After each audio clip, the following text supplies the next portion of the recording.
आमचे शिवसैनिक आदरणीय उद्धवजी बाळासाहेब ठाकरे साहेबांना विनंती करते, आपण या विराट सभेला संबोधित करा. सगळ्यांनी घोषणा द्या. छत्रपती शिवाजी महाराज की जय भवानी. शिवसेना प्रमुख माननीय बाळासाहेब ठाकरेंचा. उद्धव साहेब तुम आगे बढ़ो. उद्धव साहेब तुम आगे बढ़ो. आदरणीय शिंदे साहेब, आदरणीय आडाम मास्टर, व्यासपीठावरील महाविकास आघाडीचे सर्वच मान्यवर नेते, ते राहू दे, ते नावच मला ते पाहिजे होते, आणि जमलेल्या माझ्या तमाम देशभक्त बांधवांनो, भगिनी आणि मातांनो,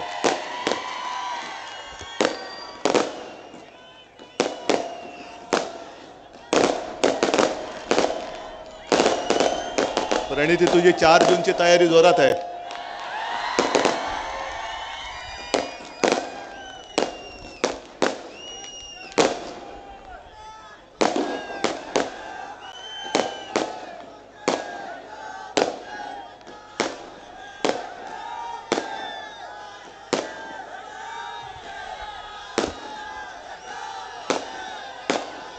थांबा, आधी ते थांबू द्या. बरं ठीक आहे, तुम्ही सगळे ज्या तयारीने चालाय.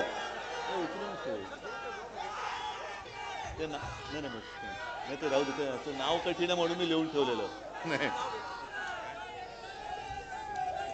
बऱ्याच दिवसानंतर मी नाही, हे नको, हे नको मला, हे नाव फक्त जरा विचित्र आहे म्हणून मी घेतलेलं. बऱ्याच दिवसांनंतर सोलापूरमध्ये आलोय. आजपर्यंत ज्या ज्या वेळेला आलो त्यावेळेला मी कोणासाठी आलो होतो तुम्हाला माहिती आहे, आणि आज जे आलो ते त्यांना गाडा म्हणून सांगायला आलेलो आहे. शिंदे साहेब, आपण बाळासाहेबांची आठवण काढली,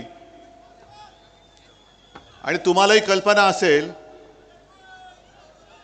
की सुशील कुमारजी आणि आपले बाळासाहेब हे अतिशय जवळचे मित्र. या दोघांनी एक पथ्य जरूर पाळलं की राजकारण आणि आपली मैत्री यांची भेसळ नाही होऊ दिली. जी मतभिन्नता होती ती बाळासाहेबांनी पण आणि सुशील कुमारजींनी पण न लपवता सगळ्यांसमोर मांडली, आणि मैत्री पण जपली. हल्ली कोणाला मित्र म्हणायचं पाठ सांभाळावी लागते, कारण हल्लीचे मित्र हे सगळे पाठीत वार करणार आहेत. तुमच्याकडे भाकड जनता पक्षाचे नेते येऊन गेले, बरोबर आहे ना? कारण शिवसेना प्रमुख त्यांना काय म्हणायचे? कमळाबाई. आणि कमळाबाईचे एक नेते नरेंद्र मोदीजी येऊन गेले. सध्या सगळीकडे फिरतायत, महाराष्ट्रभर फिरतायत, देशभर फिरतायत, आणि लोकांच्या कोपऱ्याला गुळ लावण्याचं काम जोरात चालू आहे. 14 सालापासून कोपऱ्याला गुळ लावतायत. आता कोपऱ्याला गुळ कसा लागल्यानंतर काय होतं? धड चाटतं पण येत नाही, आणि गुळ म्हटलं ती काढता पण येत नाही. 14ला लावला होता 19चा गुळ, 19ला लावला 24चा, आता डायरेक्ट 2047. आज ते जे काय बोलले त्यांच्याबद्दल मी बोलणार आहेच. नाही, नकली सेना बोलल्यानंतर मी काय सोडतोय असं वाटलं काय त्यांना? पण उद्या मोदीजी धाराशिवला येत आहेत, म्हणजे त्यांच्या लेखी उस्मानाबाद, कारण अजूनही आपण नामांतर केलं, त्यांनी नाही केलं. पण मोदीजी उद्या तुम्ही धाराशिवला येत आहे. एक तर माझी जाहीर मागणी आहे की तुम्ही जसं समुद्राच्या तळाशी जाऊन एक नाटक करून आला होतात, द्वारका द्वारका म्हणून, आम्ही जय श्रीराम म्हणतो, आम्ही जय श्रीकृष्ण बोलतो, आम्ही बजरंग बली की जय बोलतो, पण उद्या धाराशिवला येत आहे तर माझ्या भवानी मातेच्या मंदिरात दर्शन घेऊन या. आणि मोदीजी तुम्ही धाराशिवला येतच आहात. आजपर्यंत कधी तुम्ही भवानी मातेचं दर्शन घेतलं नाही.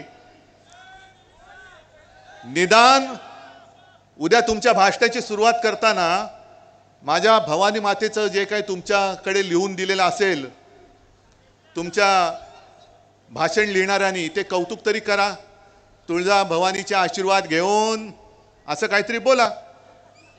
आणि जर तुम्ही बोलला नाहीत तर तुमच्या मनात माझ्या महाराष्ट्राबद्दल आणि माझ्या भवानी मातेबद्दल आकस आहे असं संपूर्ण महाराष्ट्र समजेल.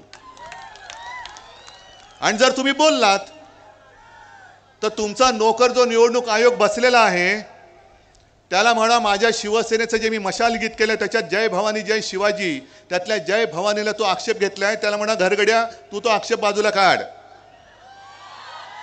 आणि जर गुन्हा दाखल होणार असेल तर उद्धव ठाकरेंबरोबर नरेंद्र मोदींवरती सुद्धा गुन्हा दाखल झाला पाहिजे. एक तर उद्या तुम्ही जय भवानी बोला, नाहीतर नका बोलू. महाराष्ट्र वाट बघतोय, महाराष्ट्र वाट बघतोय.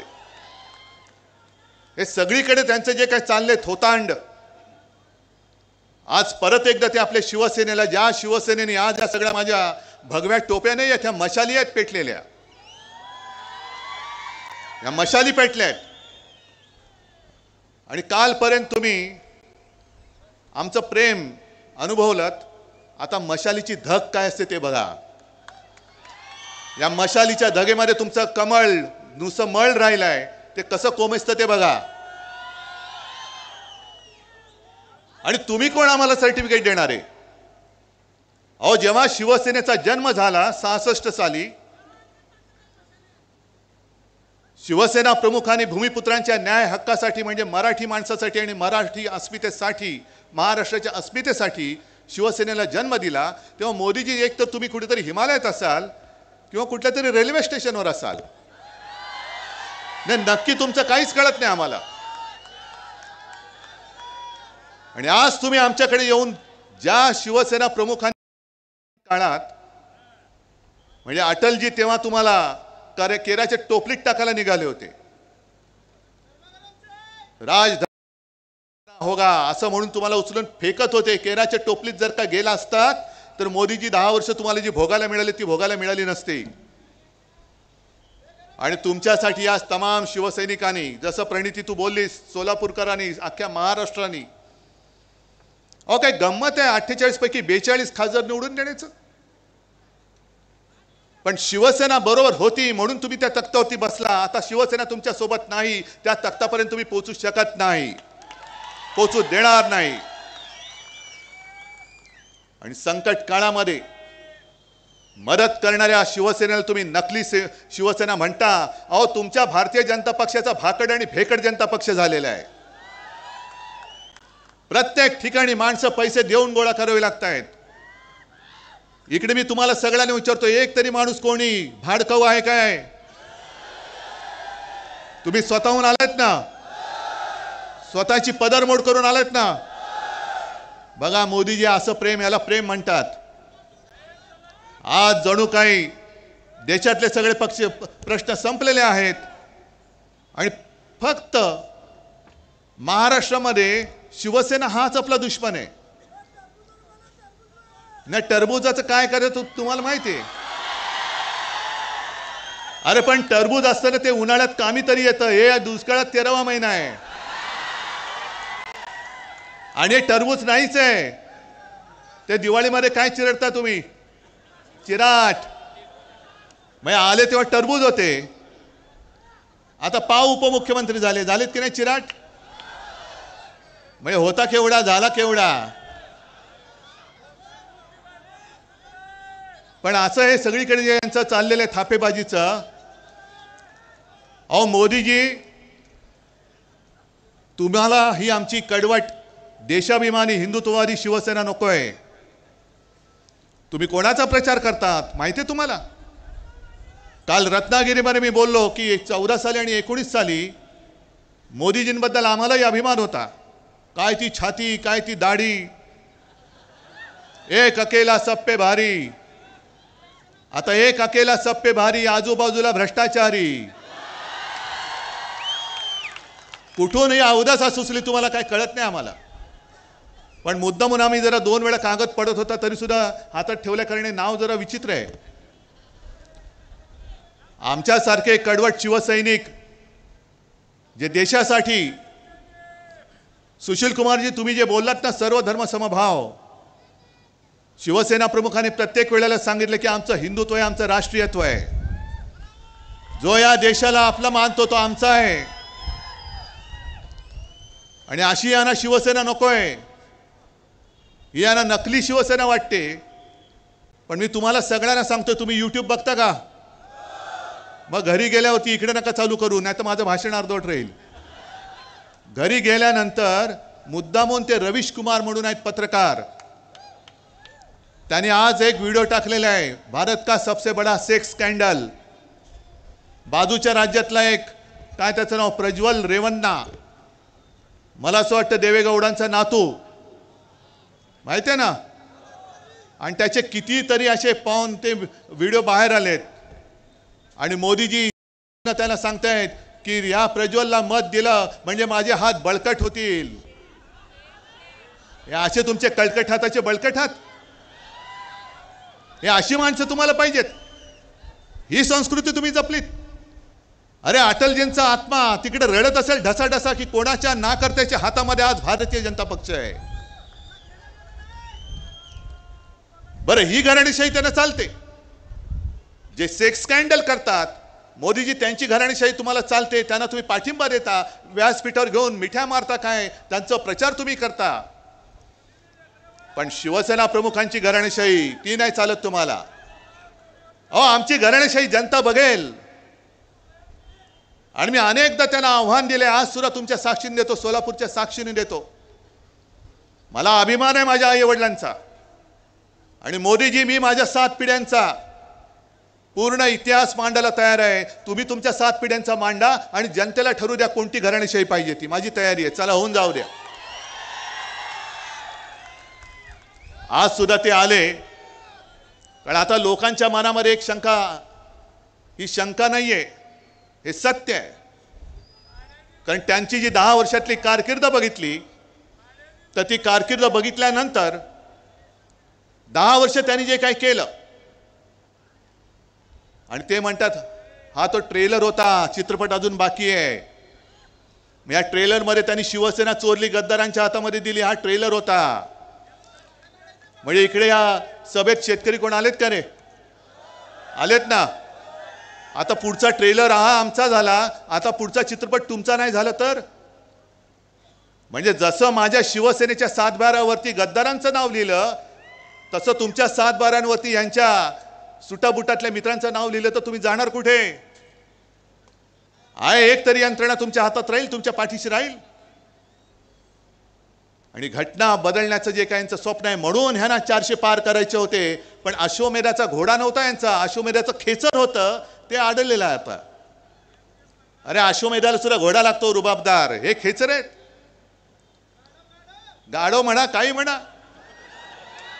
आणि त्यांचं ओझं जे वाहतात त्यांना वाटतं तो घोडा आहे. आणि यांना घटना का बदलायची? यांना घटना का बदलायची? कारण यांच्या मनामध्ये महाराष्ट्राबद्दल जो आकस आहे, म्हणून त्यांनी महाराष्ट्राची अस्मिता जपणारी शिवसेना संपवण्याचा नीच डाव करण्याचा प्रयत्न केला.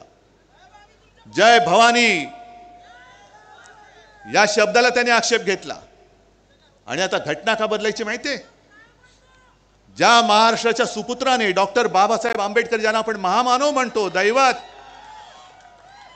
एक साधा दलित कुटुंबामध्ये जन्मलेला माणूस एवढा बुद्धिमान होऊ शकतो आणि देशाची घटना लिहू शकतो, आणि त्या घटनेवरती आम्ही देश चालवायचा? नाही होणार.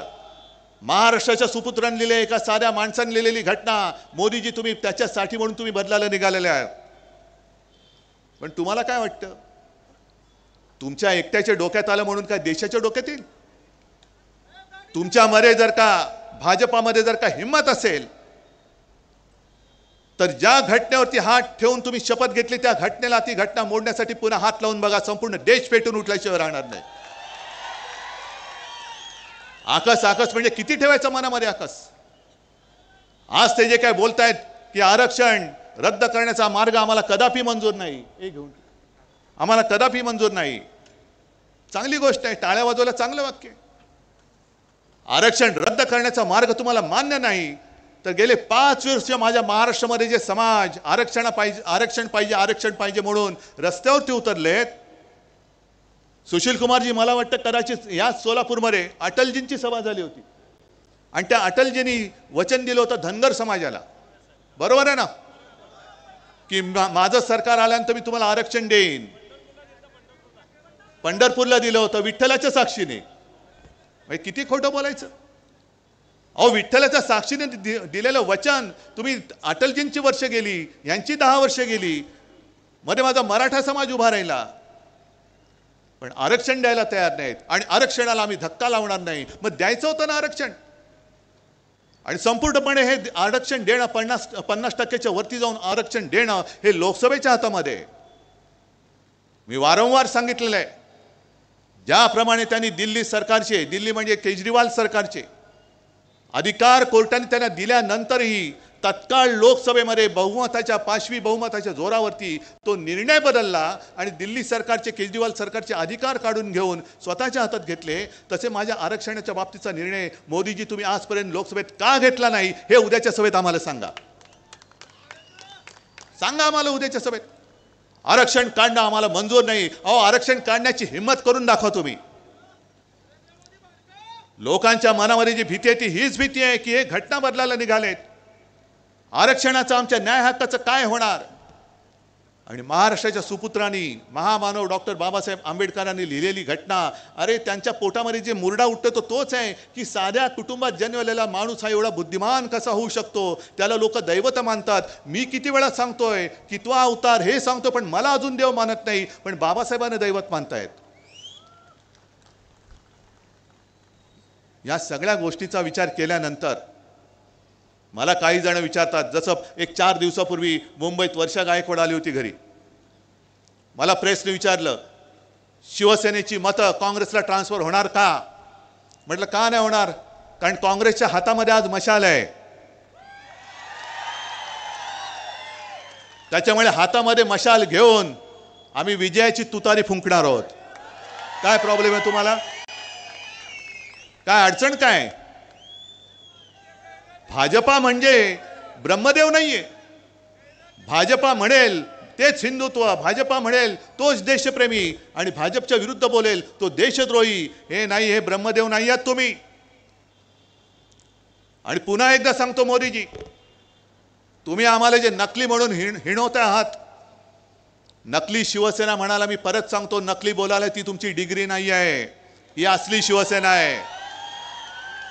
आणि या शिवसेनेचा दणका काय असतो तो तुम्हाला 4 जूनला महाराष्ट्राच्या मतपेट्या उघडल्यानंतर कळेल. आज सोलापूरचे जे प्रश्न आहेत, आज महाराष्ट्र तहानेने व्याकुळ झालेला आहे. सोलापूरचे प्रश्न आहेत, पाण्याचा प्रश्न आहे. प्रणिती, तू सगळं व्यवस्थित सांगितलेलं आहेस. म्हणजे मी मुख्यमंत्री म्हणून जेव्हा प्रणिती बोलायची सभागृहात ते मी ऐकलेलं आहे. आणि हाच आवाज आपल्याला लोकसभेमध्ये पाठवायला पाहिजे, हाच पाठवायला पाहिजे. आणि या भाकड जनता पक्षाची जी नीती आहे, वापरा आणि फेकून द्या, वापरा आणि फेकून द्या. शिवसेनेचा वापर केला. 14 साली पंतप्रधानपदी बसले. 14 सालीच ऑक्टोबरमध्ये अचानक आपली युती तोडून टाकली. काय कारण होतं. 19 साली सुद्धा पंतप्रधानपदी बसले. मी तुळजाभवानीची शपथ घेऊन सांगितलं की मी बाळासाहेबांना दिलेलं वचन आहे की शिवसेनेचा मी मुख्यमंत्री करून दाखवेन. आणि हे वचन अमित शहाना मी सांगितलं होतं, त्यांनी मान्य केलं होतं, पण मोडला शब्द.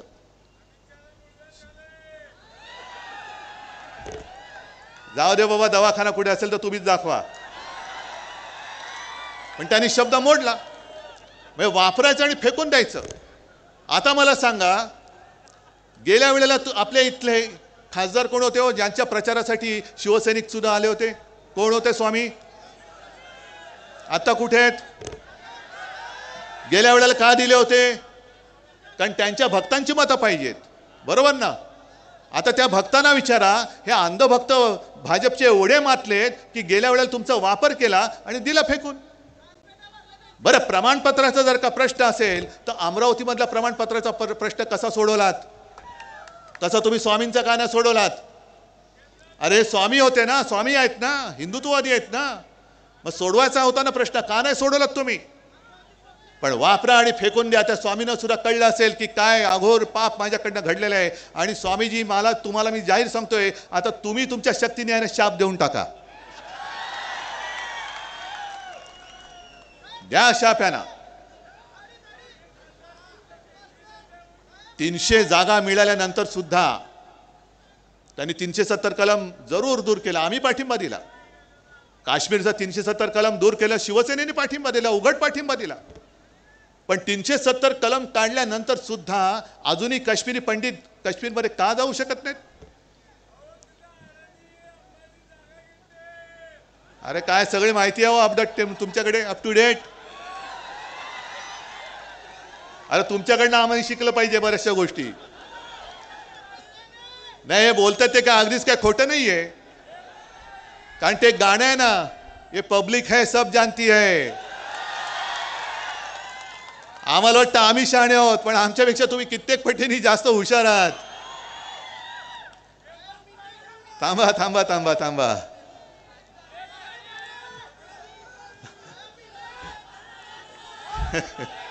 तुम्ही असं मध्ये बोललात तर मला पण हसायला येतं. मग बरं ठीक आहे. तुम्हाला मगाशी तुम्ही कोणावरती बोललात? काय ते टरबूज म्हणजे कोण? म्हणजे कोण? अरे म्हणजे मध्ये मी त्याला फडतूस बोललेले ते. आता नाही मी बोलत आहे, नाही तर सांगतील पुन्हा फडतूस बोलले. मी त्यांना फडतूस बोललो होतो, आता बोलत नाही. मी त्यांना कलंक पण बोललो होतो, पण आता बोलत नाही. कारण त्यांना फार वाईट वाटतं ते. त्यांनी परवा एक आमच्या इकडे विनोद केला रायगडमध्ये. ते म्हणाले बाकीची कामं सोडून द्या, म्हणजे कामं नाही केली मोदींनी, हे त्यांनी स्वतः सांगितलं. पण निदान मोदीजींनी करोना काळात आपल्याला लस दिली म्हणून आपण जिवंत राहिलो. म्हणजे जे काय संशोधक आहेत ते काय गवत उपटत बसले होते? मोदी एवढे सगळं ब्रह्मांड त्यांना माहिती आहे. मोदीजींनी लस बनवली. आम्हाला अभिमान आहे की लस जी बनली ती माझ्या महाराष्ट्रामधल्या पुण्यामध्ये बनलेली आहे, पुनावाल्यांनी बनवलेली आहे. आणि तिथून मोदीजींनी तिकडनं घेतली. पण मोदीजींनी जरी लस दिली असली तरी मोदीजींनी लस ती अशी काय हवेत नाही सोडली. खेड्यापाड्यामध्ये महाराष्ट्र सरकारने शासन यंत्रणा वापरून प्रत्येकाला लसीकरण केलं होतं. महाराष्ट्र सरकारच्या यंत्रणेचं कौतुक केलं पाहिजे तुम्ही. आणि महाराष्ट्र कसा वाचला माहितीये? करोना काळामध्ये देशात नंबर 1चा मुख्यमंत्री म्हणून माझा उल्लेख झाला होता. पण तो नंबर 1 माझा नव्हता, नंबर 1 तुमचा होता. कारण मी जे जे तुम्हाला सांगितलं ते तुम्ही ऐकलत ना. म्हणजे खरं लोकांना वाटत होतं हे बोलतायत कठीण आहे, कसं काय लोक ऐकणार. तोंडाला मास्क लावा, घरी पडू नका, 2 हात दूर राहा. मी जे जे सांगितलं ते तुम्ही ऐकलत म्हणून आणि म्हणून महाराष्ट्र वाचला. मोदीजी तुमची लस नंतर तुम्ही लस दिलीच नाही. लस माझ्या महाराष्ट्रामध्ये बनली. पण ती लस मिळवण्यासाठी सुद्धा महाराष्ट्र सरकारला केंद्राकडे किती विनवण्या करायला लागल्या. आधी लोकांना जमवायचं, जमवल्यानंतर लक्षात यायचं की अमुक एका केंद्रावरती एवढी लोक आलेत पण तेवढा लसचा पुरवठाच होत नाहीये. मग केंद्राला सांगितलं, केंद्र सांगायचं थांबा जरा, आधी आम्हाला इकडे देऊ द्या, आधी आम्हाला तिकडे देऊ द्या. हे सगळे तुम्ही सगळे चाळे केलेत.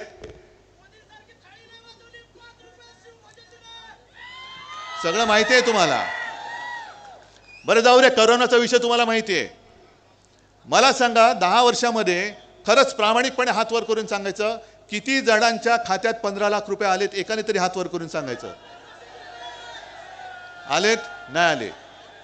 कोण देणार होतं बोलले? मोदी. आणि भाजपच्या खात्यात किती आले?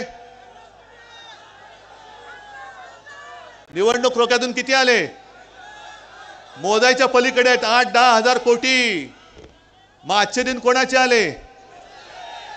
आणि पुन्हा आणखीन देणार परत त्यांना मत.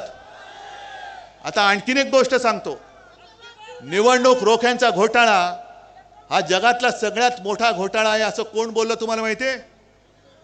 निर्मला सीतारामन ज्या अर्थमंत्री होत्या त्यांचे पती परकला प्रभाकर त्यांनी सांगितलं की निवडणूक रोखे हा जगातला सगळ्यात मोठा घोटाळा आहे आणि त्यांनीच त्याला नाव दिलंय मोदी गेट. अहो मोदीजी, तुमच्या मंत्र्यांचे पती बोलतायत, आता पाठवा ना ईडी त्यांच्याकडे, पाठवा ना त्यांना तुरुंगामध्ये. आणि त्याच्या पलीकडे जाऊन सांगतो, जर कोर्टाने हा घोटाळा उघड केला नसता, आणखीन 10,000 कोटीचे रोखे छापून तयार ठेवले होते, आणखीन देश लुटायला यांनी तयार ठेवला होता.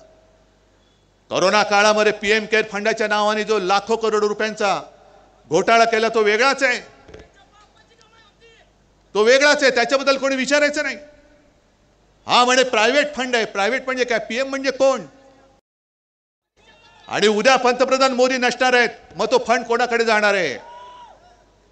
आणि प्रणिती, तू जे काय बोललीस की इथल्या शहरातल्या लोकांना सुद्धा इन्कम टॅक्स, सीबीआय, एक 4 जून पर्यंत थांबा, हे सगळ्यांचं आपल्या हातामध्ये येणार आहे. 4 जून पर्यंत थांबा. आणि हातात येणारे नाही, तुम्ही सांगायला पाहिजे की आम्ही हातात घेणार आहोत. जर मी तुम्हाला आज सांगितलं की कधीतरी या भारतीय जनता पक्षाचे फक्त जे 2 खासदार होते, कोणाला तरी स्वप्नात वाटलं होतं 300 खासदार येतील, 300 खासदार येतील वाटलं होतं? मग 2चे 300 होऊ शकतात, हे कोणी केले? तुम्ही, आम्ही आणि जनतेने केले. मग जे 2चे 300 करू शकतात ते 300चे पुन्हा 2 नाही करू शकत? आणि 2 खासदार तर आलेच पाहिजेत, 2 खासदार तर आलेच पाहिजेत. कोण 2? हे जे 2 फिरतायत दादागिरी करत, हेच 2 आले पाहिजेत. आणि त्यांच्यासमोर सुशील कुमारजी, संपूर्ण आपलं इंडिया आघाडीचं सरकार बसलं पाहिजे. तमाम जे काय खासदार असतील, काय असतील 500 550, त्यातले 2 वजा करा आणि बाकी संपूर्ण इंडिया आघाडीचे खासदार आले पाहिजेत. कारण आजपर्यंत आम्हाला असं जे वाटत होतं की देशाला जर का मजबूत करायचं असेल तर एका हाती सरकार पाहिजे. पण एका हाती सरकार दिल्यानंतर आज जो काय अनुभव येतोय, आता एका पक्षाचं सरकार चालणार नाही, एका व्यक्तीचं तर मुळीच चालणार नाही. कारण एका व्यक्तीच्या हातामध्ये जर का सगळा देश दिला तर आजच जो हुकुमशाह बनलाय तो उद्या जुलमी हुकुमशाह होईल. तुम्ही आमच्यावरती जे टीका करता की इंडिया आघाडीचे जे चाललंय की दरवर्षी पंतप्रधान बदलायचा, अहो दरवर्षी पंतप्रधान बदलायचा, हे तुम्हाला कोणी सांगितलं? बरं, बदलायचे की नाही बदलायचे ते आम्ही ठरवू ना, पण पुढची 50 वर्ष मीच एकटा पंतप्रधान पाहिजे, मैं और मेरा परिवार, म्हणजे मी आणि माझी खुर्ची, बाकी कोणीच परिवारामध्ये नाही. ही एकाधिकारशाही आम्ही या देशात चालू देणार नाही, अजिबात चालू देणार नाही. आणि आम्हाला देशामध्ये सरकार पाहिजे, होय मजबूत सरकार पाहिजे, पण देशातल्या सर्व राज्यांचा मान ठेवून एकत्रितपणे सगळ्यांना घेऊन सबका साथ सबका विकास, सबका साथ आणि दोस्तों का विकास करणारं सरकार नको आहे, सबका विकास करणारं सरकार पाहिजे. जसं अटलजींनी चालवलं होतं सरकार, नरसिंहराव त्यांनी चालवलं होतं, मनमोहनजींनी चालवलं होतं, सगळे होतं ना. एनडीए, तेव्हा एनडीए होता, त्याच्यानंतर मला वाटतं यूपीए होता. सुशील कुमारजी तुम्ही गृहमंत्री होतात, तेव्हाही सरकार चाललेलं होतं. मग सगळ्यांचं मिश्र सरकार हे उत्तम देश चालू शकत असेल तर आज देशाला मला असं वाटतं अशा संमिश्र सरकारची गरज आहे, हुकुमशाहीची गरज नाहीये. नकोय आम्हाला हुकुमशाह. नाही त्याची तर तुम्हीच हजामत करणार, मी कशाला घेऊ? मी चोरांवरती बोलत नाही, गद्दारांवरती बोलत नाही, ज्यांना दिल्लीवरनं चाव्या दिल्या जातात त्यांच्यावरती तर अजिबात बोलत नाही. पण आता तुम्ही सगळ्यांनी मला जरा जोशात सांगायला पाहिजे. मी मुद्दाम म्हणून आलोय प्रणितीला, मला माहिती नाही मी किती तिच्यापेक्षा मोठा आहे वयाने. सुशील कुमारजी मला आशीर्वाद देतात, पण प्रणिती मी तुला वयाच्या याने आशीर्वाद द्यायला आलोय, हो आशीर्वाद द्यायला आलोय. प्रणिती तुला मी तुझा मोठा भाऊ म्हणून शुभेच्छा द्यायला आलोय, हो तुला शुभेच्छा द्यायला आलेलो आहे. आणि हे सगळे माझे तुझे सगळ्यांचे मोठे भाऊ, छोटे भाऊ, बहिणी, माता भगिनी इकडे बसलेले आहेत, हे सगळे इकडे तुला आशीर्वाद द्यायला आलेले आहेत. आणि आशीर्वाद नुसते शाब्दिक नकोय. हे जे काय मला माहित नाही उमेदवार समोरचा कोण आहे, बाहेरून पार्सल आणले म्हणतात, म्हणजे सगळं काही इकडनं जे बाहेर नेत आहेत, महाराष्ट्राचे उद्योग बाहेर नेत आहेत, पण कांद्यावरती निर्यात बंदी अजून आहे. तशी आता ही इथली जे काही बाहेरनं आलेले उमेदवार आहेत त्यांची निर्यात करून टाका, परत देऊन टाका. त्याच्यानंतर जे बाहेरची पार्सल जी येत आहेत इकडे ना, त्यांना सांगा इकडे सोलापूरकर समर्थ आहेत. सोलापूरचा जो माणूस आहे तो अस्सल सोलापूरकरालाच यावेळेला निवडून देणार. आणि सुशील कुमारजी, तुमची कारकीर्द, तुमच्यावरती प्रेम करणारे असंख्य इकडे सोलापूरकर आहेत. आडाम मास्तर इकडे आलेले आहेत. मला आत्ता मगाशी भैया देशमुख भेटले, ते सुद्धा पाठिंबा द्यायला आलेले आहेत. सगळेच सोबत आलेले आहेत. राष्ट्रवादी आहे, आप आहे, सगळेजण एकत्र आल्यानंतर मला प्रणितीचा विजय नुसता साधा सुद्धा नकोय. तुम्ही मला हात वर करून सांगायला पाहिजे की समोरच्याचं डिपॉझिट जप्त करून आम्ही प्रणितीला विजय करून देणार. आहे ठरलं सगळ्यांचं? नक्की. मग विजयाच्या सभेला येऊ. चला, माझं वचन आहे, विजय झाल्यानंतर सुद्धा मी तुमच्या दर्शनाला आल्याशिवाय राहणार नाही. पण तत्पूर्वी प्रणितीला